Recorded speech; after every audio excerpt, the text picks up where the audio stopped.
if we're just standing in the spiritual frame and our psychological development isn't growing, we are really prone to stay really stuck on one level. And, we can only go so far with another person.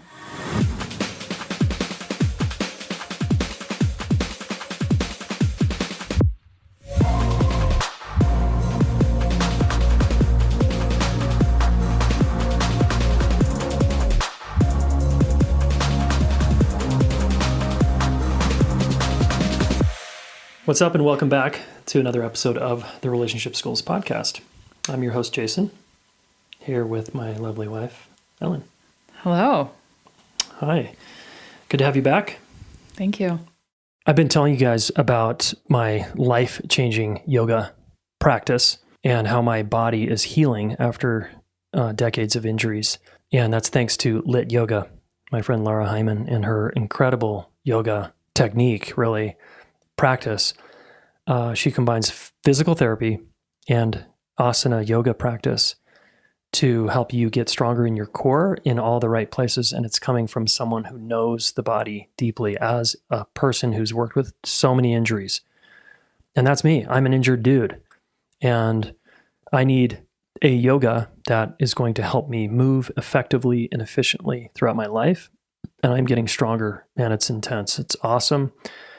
And so if you are injured in some way and you're over probably, 35, 40 on up, and you love yoga or you like to move for 30 minutes a day and you're looking for something, I really recommend Lit Yoga. It's my new thing, and my wife turned it on to me. So Laura is giving you a free trial, basically a $1 trial. It's basically free. Try her yoga for a month. Okay, dozens and dozens and dozens of classes, recorded and live, guided by her and her crew that she's trained. And I imagine you're going to get stronger if you just try it for a month. Okay, so go to relationshipschool.com/LYT yoga. And then at checkout, make sure you enter the coupon code JAYSON, Jason, and you'll get your first month for $1. And then after that, I think it's like almost $50 a month. Check it out. I think you're going to dig it. We're talking about spiritual development in the context of relationships a little bit today, and how we fall into this trap, some of us, of thinking we're better than someone else. Yes, or that somehow our spirituality or spiritual development can have us transcend our human experience. Yeah, and Ellen and I are both, I think, deeply spiritual humans. Mm-hmm. And we're also limited, normal people.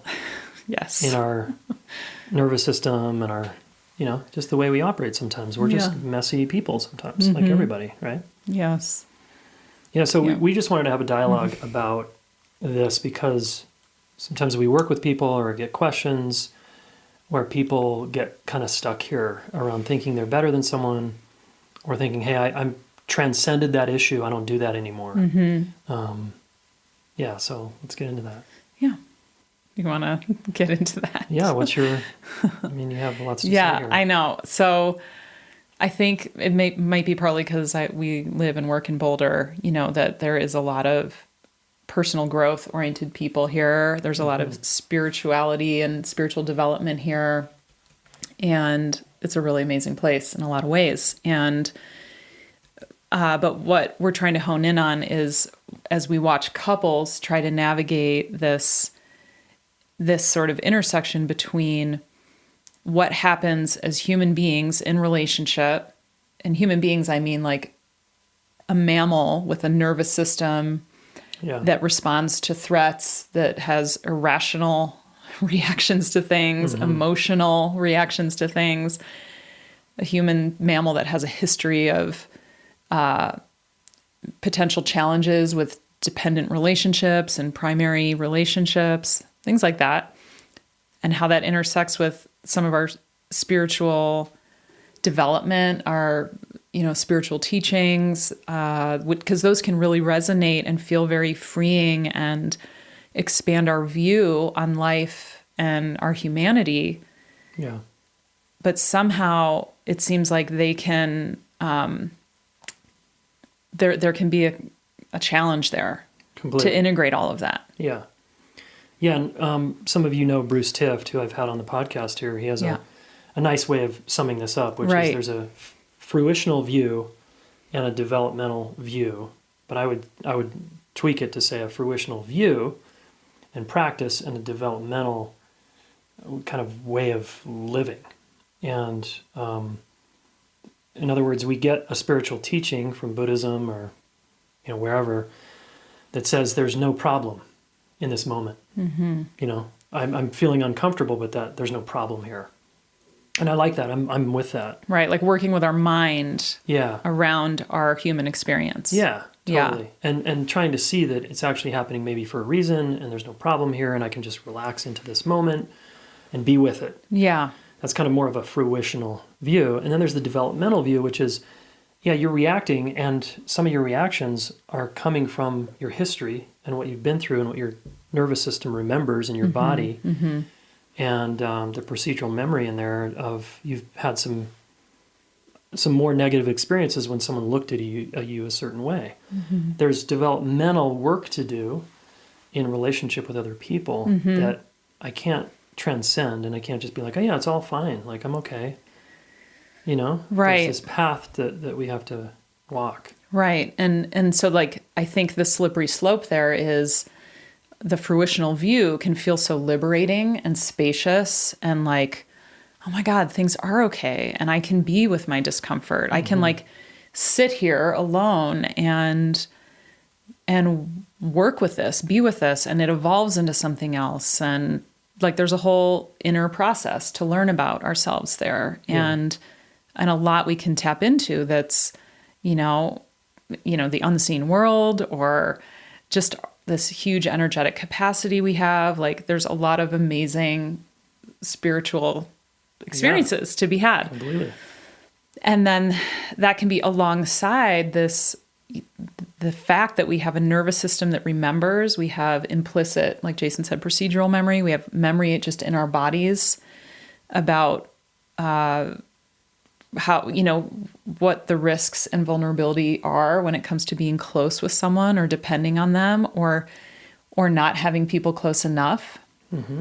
And then we also just have a nervous system that reacts to facial expressions or voice tone or, things that could be dangerous to us that we've learned that our bodies have learned over thousands of years that could be threatening and what's safe and where we relax. There's a lot of just body information that we're working with as human beings. So we have this like body level experience that's kind of very primal. And then we also have this very kind of uplifted overview that's very spiritual and sort of higher, like a higher view. And then how do those two come together? Because I think in my view, and I think this is true for you too, Jason, is that we want both. We have to have an integration of both our developmental human experience and our spiritual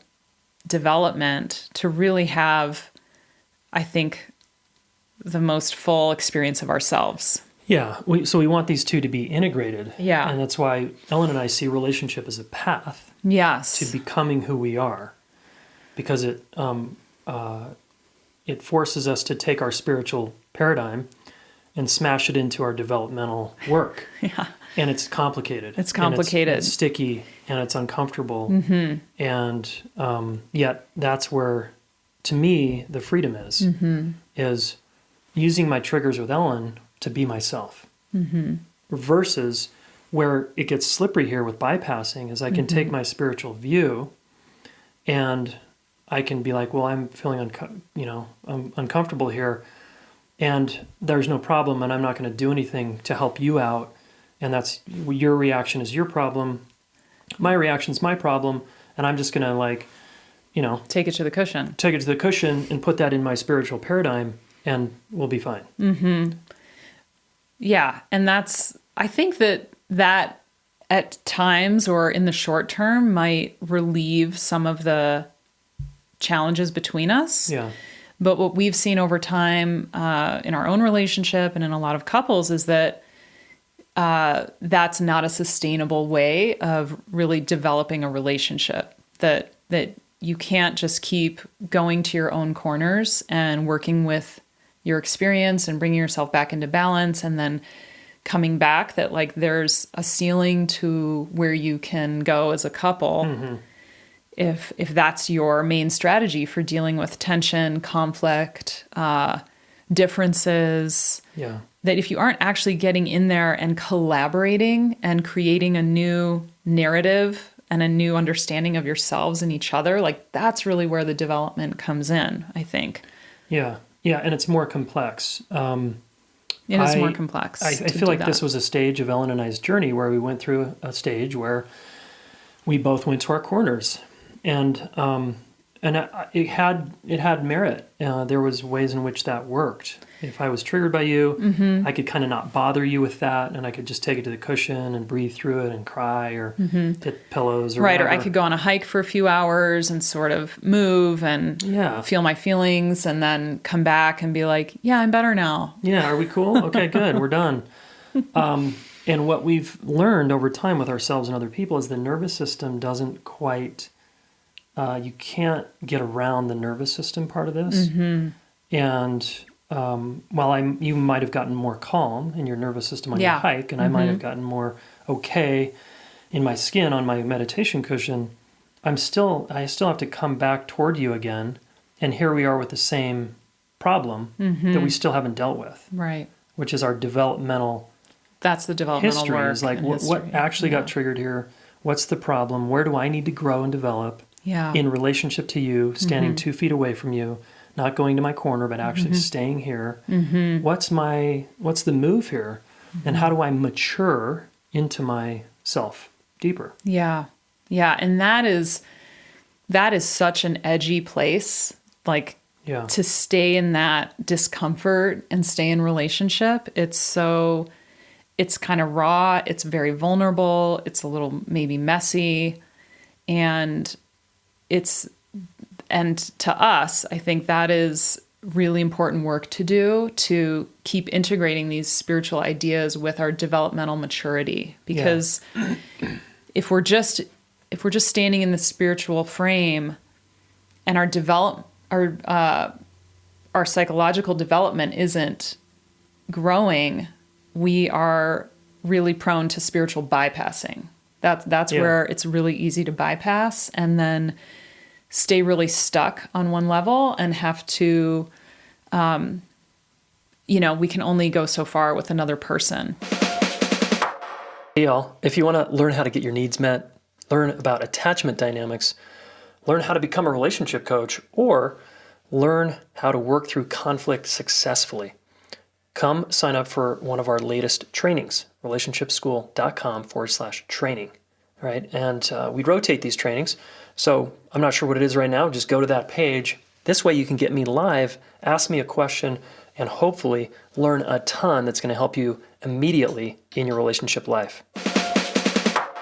Here's another way to think about it, just to try to simplify this even more, is think of a parent and child.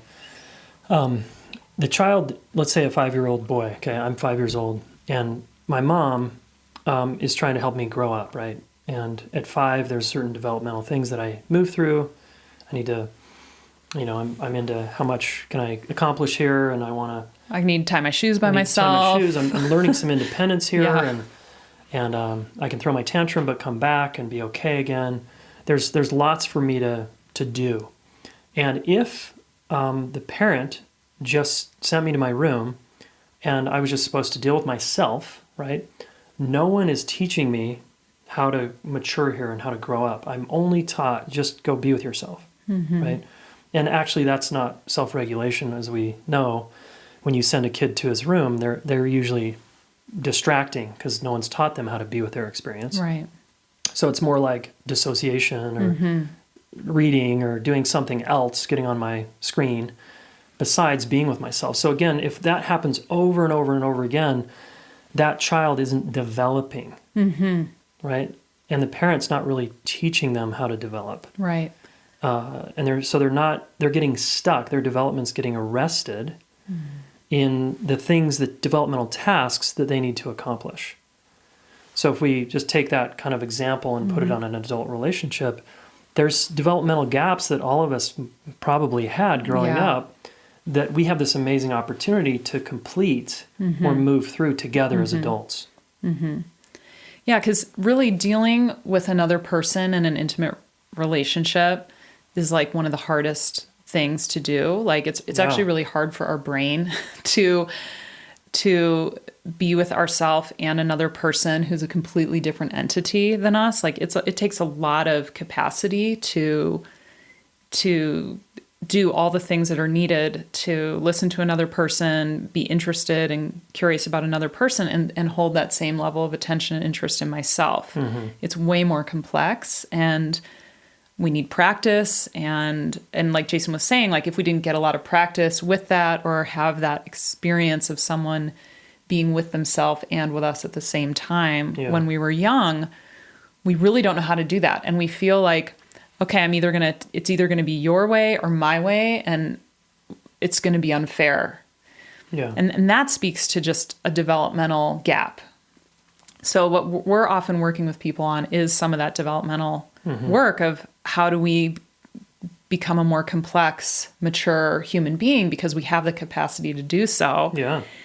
And integrate that with where our spirituality is leading us and showing us what's possible. But we have to integrate both to have the full spiritual experience. And I think our developmental maturity is enhanced by a spiritual view, like by having a view on life where these challenges in relationship are meaningful. They're there for our growth. Yeah. Like just even that is can really help people stay with the challenges that we're being faced with to grow and develop. Yeah. So it wasn't until, for me, age 29, when I learned to take responsibility for my experience.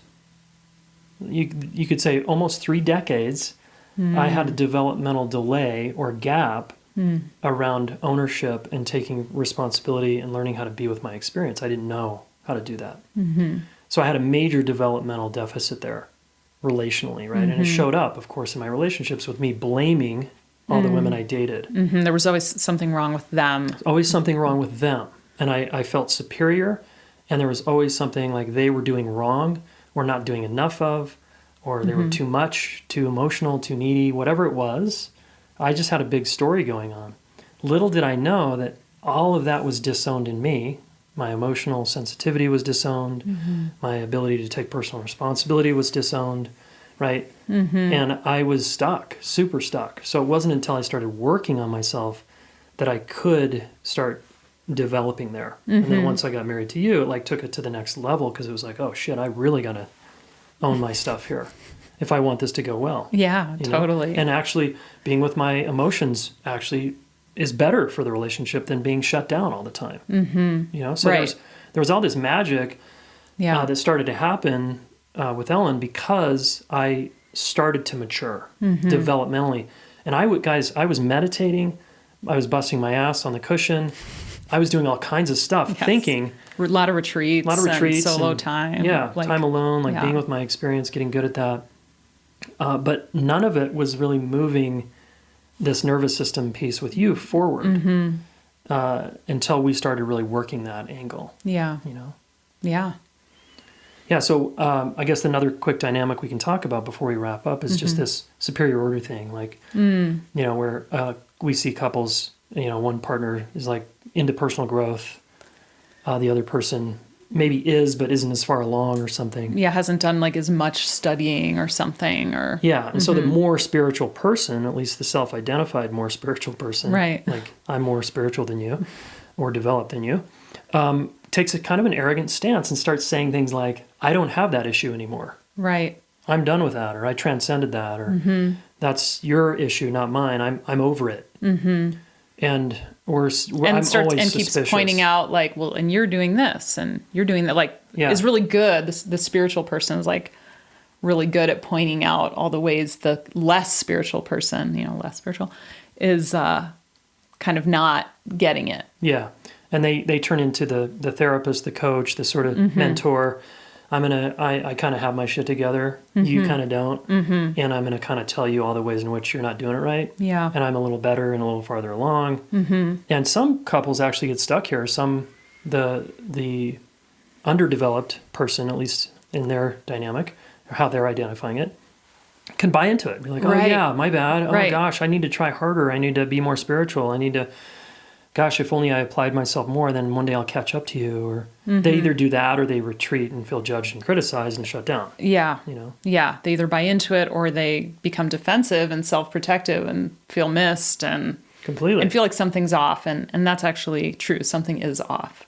Something's completely off. Yes. Yeah. So our partner, the person we partner with, we have a real opportunity to reclaim and integrate what we have disowned or what was a developmental gap and throughout our childhood and adolescence. Yeah. And everyone has that work to do. I have yet to meet a person that no one's above that isn't, doesn't have something to learn and develop in themselves. Yeah. My refrain is often with like spiritual teachers. It's like, yeah, get into a relationship with me for 5 years and let's see how developed you are.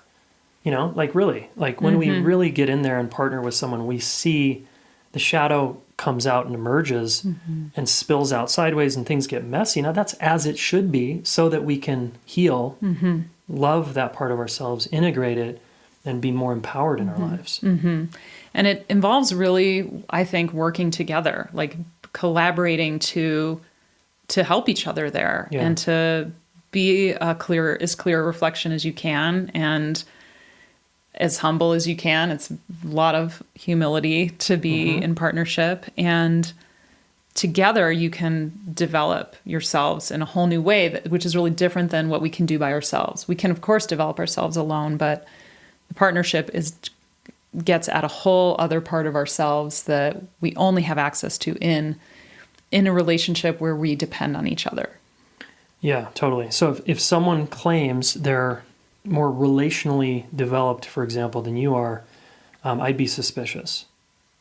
Yeah, and I would just challenge that person, and like attracts like. So it's often that we're with just the right person at just our level, that to do our work together, and that we trigger each other, activate each other in a way that helps our development. Especially if we know how to work with that, and we're a team, and we behave in a way that's non-threatening and respectful and all that. Yeah.